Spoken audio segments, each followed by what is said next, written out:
우리 말씀 함께 해보도록 하시죠. 말씀은요, 예레미야서 49장에 있는 말씀입니다. 예레미야서 49장, 우리 4절에서 6절의 말씀, 그리고 12절에서 22절까지의 말씀 함께 보도록 하시지요. 예레미야서 49장에 있는 말씀입니다. 4절에서 6절의 말씀, 그리고 12절에서 22절까지의 말씀입니다. 저와 함께 합독하도록 하시죠. 먼저 49장 4절에서 6절의 말씀 함께 합독하십니다. 패역한 딸아, 어찌하여 골짜기 곤대 흐르는 골짜기를 자랑하느냐? 내가 어찌하여 재물을 의뢰하여 말하기를 누가 내게 대적하여 오리요 하느냐? 주 만군의 여호와의 말씀이니라. 보라, 내가 두려움을 내 사방에서 내게 오게 하리니 너희 각 사람이 앞으로 쫓겨나갈 것이요 도망하는 자들을 모을 자가 없으리라. 그러나 그 후에 내가 암몬 자손의 포로를 돌아가게 하리라. 여호와의 말씀이니라. 12절에서 22절도 함께 합독하십니다. 여호와께서 이와 같이 말씀하시니라. 보라, 술잔을 마시는 습관이 없는 자도 반드시 마시겠거든 내가 형벌을 온전히 면하겠느냐? 면하지 못하리니 너는 반드시 마시리라. 여호와의 말씀이니라. 내가 나를 두고 맹세하노니 보스라가 놀램과 치욕거리와 황폐함과 저주거리가 될 것이요 그 모든 성읍이 영원히 황폐하리라 하시리라. 내가 여호와께로부터 오는 소식을 들었노라. 사절을 열어 나라 가운데 보내어 이르시되 너희는 모여와서 그를 치며 일어나서 싸우라. 보라, 내가 너를 여러 나라 가운데에서 작아지게 하였고 사람들 가운데에서 멸시를 받게 하였느니라. 바위 틈에 살며 꼭대기를 점령한 자여 스스로 두려운 자인 줄로 여김과 내 마음의 교만이 너를 속였도다. 내가 독수리같이 보금자리를 높은 데에 지었을지라도 내가 그리로부터 너를 끌어내리리라. 이는 여호와의 말씀이니라. 에돔이 공포의 대상이 되리니 그리로 지나는 자마다 놀라며 그 모든 재앙으로 말미암아 탄식하리이로다. 여호와께서 말씀하시니라. 소돔과 고모라와 그 이웃 성읍들이 멸망한 것 같이 거기에 사는 사람이 없으며 그 가운데에 머물러 살 사람이 아무도 없으리라. 보라, 사자가 요단강의 깊은 숲에서 나타나듯이 그가 와서 견고한 처소를 칠 것이라. 내가 즉시 그들을 거기에서 쫓아내고 택한 자를 내가 그 위에서 세우리니 나와 같은 자가 누구며 나와 더불어 다툴 자 누구며 내 앞에 설 목자가 누구냐? 그런즉 에돔에 대한 여호와의 의도와 대만 주민에 대하여 결심하신 여호와의 계획을 들으라. 양떼의 어린 것들을 그들이 반드시 끌고 나타니며 괴롭히고 그 처소에 황폐하게 하지 않으랴. 그들이 넘어지는 소리에 땅이 진동하며 그가 부르짖는 소리에 홍해에 들리리라. 보라, 원수가 독수리같이 날아와서 그의 날개를 보스라 위에 펴는 그날에 에돔 용사의 마음이 진통하는 여인같이 되리라 하시니라. 아멘.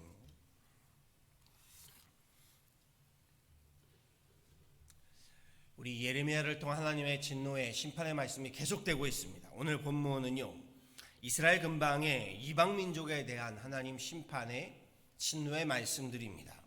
49장에 거론되는 여러 이방 민족들이 있는데요, 그 가운데 제일 먼저 하나님께서 심판하시겠다고 하는 대상은 암몬 자손이고요, 또한 여기에 에돔 자손, 그리고 나아가 다메섹 지역의 사람들, 그리고 게달과 하솔의 자녀들, 자손들입니다. 우리 함께 봉독한 본문은요, 우리 앞부분은 바로 암몬 자손에 대한 이야기, 그리고 우리가 두 번에 중간에 읽었던 이야기는 에돔에 관한 심판의 말씀들입니다. 본문 속에 먼저 에돔 자손은요, 야곱의 쌍둥이 형제인 에서의 자손들입니다. 에서의 다른 이름이 에돔입니다. 본문에 앞선 우리 암몬 자손은요, 우리 앞부분이지요, 모압 자손 족속과 한 가지로요, 롯과 그의 딸들 사이에서 나온 자손들입니다. 소돔과 고모라 땅에 살던 롯이요, 하나님의 그 유황과 불의 심판을 피해 피난을 떠나 산속으로 피신을 떠나게 되지요. 안타깝게도 롯의 아내는요, 소돔과 고모라를 돌아보았다가 소금 기둥이 되고 맙니다. 롯에게는 두 딸이 있었는데 함께 산속에 살게 됩니다. 그런데 이 두 딸들이요, 사회로 내려가서 남편을 구하지 않고 아버지 롯에게 술을 먹인 후에요, 아버지와 동침하여 아들들을 낳게 됩니다.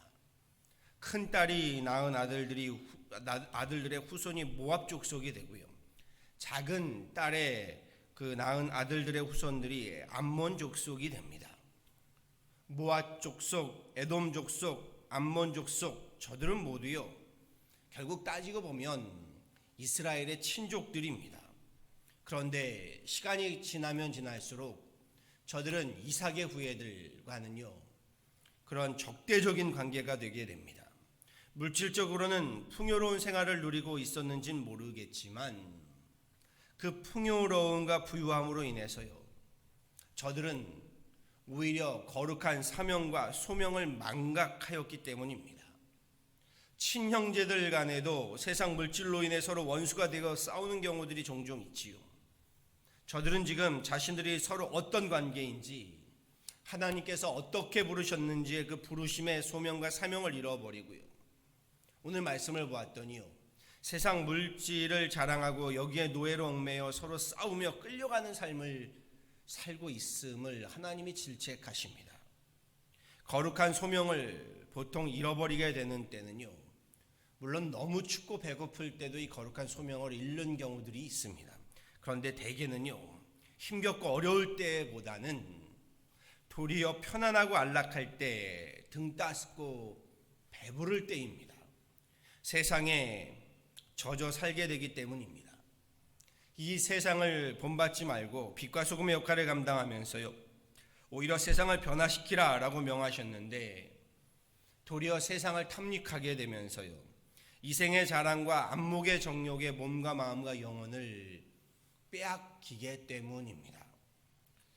우리 4절 이하의 말씀에 이렇게 말씀하시지요. 패역한 딸아, 어찌하여 골짜기 곧 내 흐르는 골짜기를 자랑하느냐? 내가 어찌하여 재물을 의뢰하여 말하기를 누가 내게 대적하여 오리려 하느냐? 주 만군의 여호와의 말씀이니라. 보라, 내가 두려움을 내 사방에서 내게 오게 하리니 너희 각 사람이 앞으로 쫓겨나갈 것이요 도망하는 자들을 모을 자가 없으리라.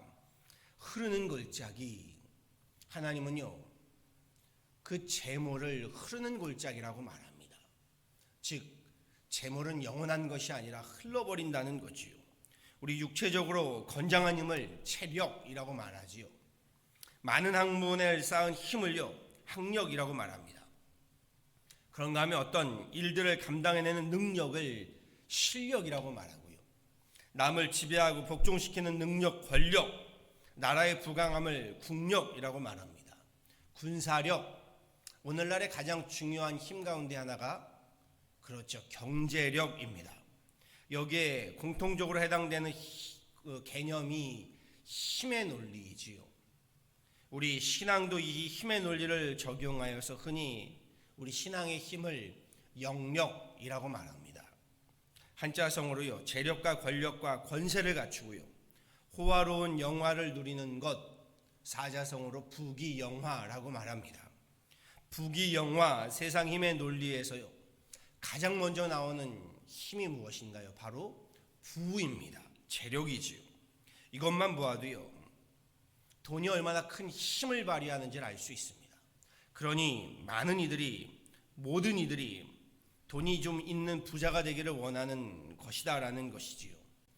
오해하시면 안 됩니다. 부귀든 영화든요, 나쁜 것 아닙니다. 죄악도 아니고요. 돈 많이 주고 명예와 권력을 좀 얻고 세상에서 출세하고 성공하는 것이요, 성경은 그것이 죄다, 악이다 이렇게 말씀하지 않습니다. 그리스도인이라고 해서요, 무조건 가난하게 살아야 하는 것은 아닙니다.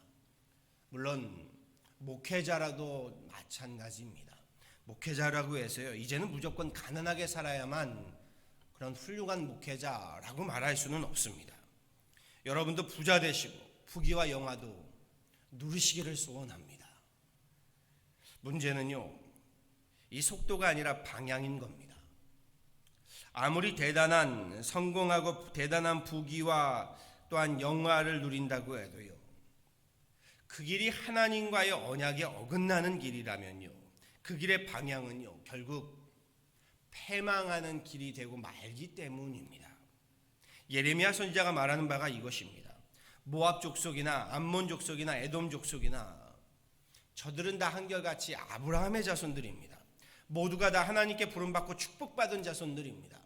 하나님은 이삭 말고도요, 이스마엘도요, 하나님께서 그를 축복하셔서 큰 민족을 이루고 그를 통하여 하나님 또한 축복하시겠다고도 말씀하셨습니다. 그런데 하늘의 이 부르심의 소명이요, 삶의 거룩한 사명을 잃어버리게 되면서요, 하나님이 아니라 세상의 부귀와 영화로 방향을 맞춰가게 되면서요, 저들은 친족인 이스라엘과 세상 힘을 두고 부귀와 영화를 두고요, 서로 죽고 죽이는 비참한 관계가 되고 맙니다. 우리 인생은요, 우리 삶은요, 세상에서 부자 되는 것이, 세상에서 부욕해 되는 것이 목적이 되고 방향이 되면요, 오히려 그 인생 참 불쌍해집니다. 부자가 될 수 있을런지는 몰라도요, 그 부함으로 불행한 부자, 비참한 부자 되고 맙니다. 조심스럽지만 이렇게 말씀드려보지요, 오늘날의 우리 교회들의 안타까운 모습이 여기 있는 겁니다. 교회가 부해지고요, 교회가 풍성해지는 것은 죄악은 아닙니다.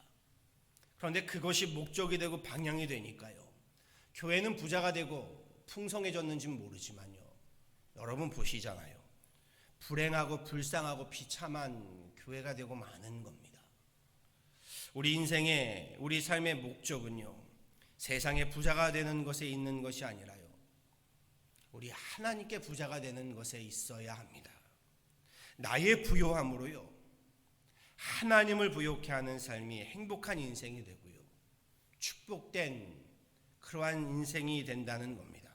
풍성한 소출로 부자가 되었다면요, 축할 일이지요. 그런데요, 그 부유함이요, 정말 축복이 되려면요, 그 부유함으로요, 하나님을 부욕하게 하는 겁니다. 어떻게요? 우리 함께 나눌 때 하나님이 영광을 받습니다. 그렇지요. 그 부유함으로요, 하나님께 감사할 때 하나님께 영광이 됩니다. 하나님의 교회, 하나님의 나라를 부욕해 할 때요, 거룩한 소명과 사명을 위하여 그 부유함을 사용할 때요, 그 부유함은 축복이 되는 겁니다. 많은 사람들이요, 등산의 목적을요, 정상에 올라서 정상을 누리는 것이라고 생각하십니다. 아니요, 그렇지가 않습니다. 정상을 누리는 것이 목적이 되면요, 등산하는 모든 사람은 산 정상에서 다 조난을 당하여 죽임을 당하고 말 것입니다. 등산의 목적은요, 산 정상을 누림이 아니라요, 산 정상에 올랐다가 무사히 다시 내려옴에 있는 겁니다. 에베레스트 같은 고산을 정복한 사람들이요, 절대로 정상에 오래 머물지 않습니다. 고지 정복이 주는 쾌감에 사로잡혀서 조금이라도 오래 머물며 누리려고 하다가는요, 오히려 그 타이밍을 놓치게 되면서, 내려올 타이밍을 놓치게 되면서 그곳에서 죽고 맙니다. 오히려 낮은 산일수록요, 우리가 정상을 좀 누리지요. 그리고 내려오게 되지요. 고지가 높으면 높을수록요, 다시금 빨리 내려와야 하는 겁니다. 생명을 걸고 올라간 정상에서 저들이 머무는 시간은요, 단 몇 시간도 아니라 몇십 분이라고 합니다. 세상의 성공과 고지도 마찬가지입니다. 우리 기독교가 성공과 고지를 부인하지는 않지만요, 성공의 자리, 재력의 자리, 이 자리는요, 누리면 누릴수록 우리 영혼을 누리는 덫이 될 수 있습니다. 5,000명분의 재물이요, 하나님께서 오병이어의 기적을 보여주시지요. 그런데 이 5,000명분의 재물을 쌓아두고요, 내 영혼아 이제 평안히 쉬고 먹고 마시고 즐거워하자라는 덫에 걸리는 순간이요, 저와 여러분 또한 영혼을 세상의 재물에 빼앗기는 어리석은 부자 되고 맙니다. 감사의 계절에요, 우리 다시금 확고히 하실 수 있기를 원합니다. 세상에서의 부귀와 영화를 위해서요, 암몬과 에돔 자손들처럼요, 우리가 영혼을 팔아먹고 관계를 팔아먹는 인생이 아니라요, 오히려 하나님을 두려워함으로요, 이를 가지고 함께 나누고 함께 사랑하고 그러한 축복된 인생 되시기를 간절히 소원합니다.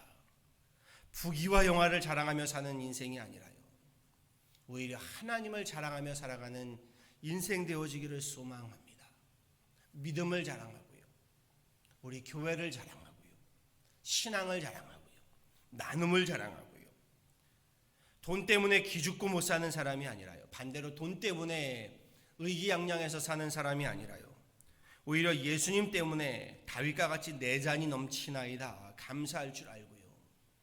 오히려 나눔을 통하여 세상 앞에 당당히 설 수 있는 믿음의 사람이 되실 수 있기를 간절히 축원합니다.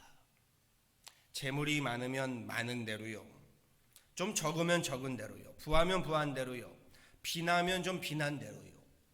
우리 인생의 중심에요, 여호와 하나님을 경외함이 바로 저는 인생이 복된 인생입니다. 그럼요, 인생의 생명도요, 가정의 생명도요, 우리 교회의 생명도요, 가진 것에 넉넉한 데 있지 않음을요, 오늘 한 말씀에서 하나님은 분명히 말씀하십니다. 그렇지요. 패역한 딸아, 어찌하여 골짜기 곧 내 흐르는 골짜기를 자랑하느냐? 내가 어찌하여 재물을 의뢰하여 말하기를 누가 내게 대적하여 오리요 하느냐? 주 만군의 여호와의 말씀이니라. 보라, 내가 두려움을 내 사방에서 내게 오게 하리니 너희 각 사람이 앞으로 쫓겨나갈 것이요 도망하는 자들을 모을 자가 없으리라. 누누이 말씀드리지만요, 하나님 이용해서요, 내가 부욕해 되는 것이 삶의 방향이 되면요, 그 삶의 방향은 패망이고 멸망입니다. 하나님께서 부욕해 하시면 그 부요함으로요, 오히려 하나님을 부욕해 함, 그 삶의 방향이 축복이고 행복이 됩니다. 나의 부요함으로 하나님을 섬기는 삶, 우리 하나님의 교회를 함께 섬기고 우리 함께 주어진 이웃을 섬기는 삶, 그 삶이 거룩한 소명의 삶이고요, 사명의 삶이 됩니다. 결국의 관건은요, 재물에 있는 것이 아니라 하나님을 경외함, 결국 믿음에 있는 겁니다. 바라고 소망합니다. 세상에서는 부자로 살면서 하나님께는 가난한 자로 사는 어리석은 부자가 되지 마시고요, 하나님께도 부자가 되고 이왕이면 세상에서도 부자가 되고 그렇게 하나님 나라와 교회의 부자가 되는 거룩한 소명과 사명을 살아가는 그러한 부자가 되셔서, 글쎄요, 이 거룩한 부자 어떠신가요? 이 땅에서의 부요함과 풍성함의 복으로요, 거룩한 하나님 나라에서도 부자로 살아가시는 그러한 거룩한 부자, 거룩한 사명 감당해가는 저와 여러분 다 되어지기를요, 우리 주 예수 그리스도의 이름으로 간절히 축원합니다. 아멘. 함께 기도하도록 하시죠. 주님 감사합니다. 감사의 계절에 이 새벽에 주님 앞에 나와 우리 함께 엎드려 기도하며 찬양하며 예배합니다. 오늘 말씀을 봅니다. 하나님께서 우리를 부르신 그 거룩한 소명과 사명을, 그 관계를 잃어버리고 재물을 자랑하며 재물을 놓고서 하나님, 우리 형제 간에도 서로 간에 하나님 창과 칼을 함께 하나님 들이대는 하나님, 그 모든 관계들을 주님께서 보시고 질책하시며 심판하십니다. 주님, 이스라엘뿐만이 아니라 이스마엘의 그 모든 자손들까지도 하나님은 과감히 저들에게 채찍을 드셔서 오히려 하나님 그 부요함을 하나님 거두시고 저들로 하나님 철저하게 하나님 그 모든 것에 하나님이 주인 되심을 보게 하십니다. 하나님, 오늘 말씀을 통하여 이 가을 감사의 계절, 추수의 계절에 우리를 돌아보게 됩니다. 한 해 동안 하나님 주님 주신 축복이 얼마나 감사하고 또한 풍성한지, 하나님 그 가운데 또한 부족함도 있었고 어려움도 있었지만 그럼에도 우리의 삶의 주인 되시는 하나님으로 인하여 우리가 여기까지, 오늘 하나님 이 자리까지 있는 줄 압니다. 우리로 주님께서 주신 그 부요함으로 하나님을 부요케 하며 하나님의 나라를 함께 하나님 섬기며 세워가는 그런 귀한 거룩한 부자들 되게 하여 주옵소서. 주님, 오늘 말씀을 통하여 다시금 하나님 우리를 돌아보니 이 땅에서 하나님 우리를 또한 부요케 하실 때에 그 부요함으로 세상을 하나님 탐닉할 것이 아니라 하나님의 나라를 함께 하나님 부요케 나가는 그러한 거룩한 소명과 사명을 하나님 우리 다시금 세워가는 그런 귀한 이 가을 되게 하여 주옵소서. 하나님, 팬데믹으로 어려움 가운데 있는 우리 가정들, 이웃들이 있으니까 우리 함께 돌아보게 하시고 함께 나눌 수 있는 이 가을이 되게 하여 주시고 함께 아파하며 함께 기도할 수 있는 그런 이 가을 되게 하여 주옵소서. 하나님, 우리 교회로 이 가을에 하나님 우리 교회 교인들을 돌아보고 하나님 이웃을 돌아보고 사회를 돌아보고 세상을 돌아보며 함께 하나님께서 우리에게 명하신 그 소명과 사명을 함께 나누어가고 세워가는 그런 귀한 교회 삼아 주옵소서. 하나님, 오늘도 이 말씀을 통하여 우리로 하나님을 주인으로, 하나님을 두려워함으로, 믿음으로 그렇게 승리하며 세움받는 귀한 하루 되기를 바라와서 이 모든 건 예수 그리스도를 받도록 간절히 기도하였습니다. 아멘.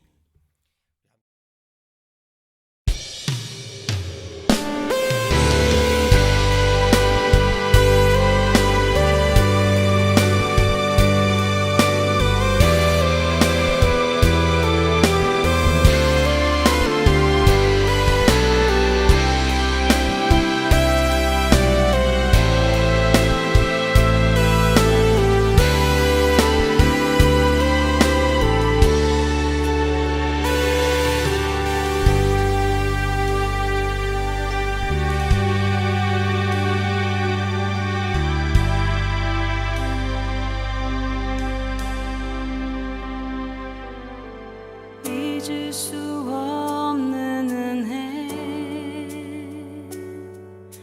주님의 크신 사랑,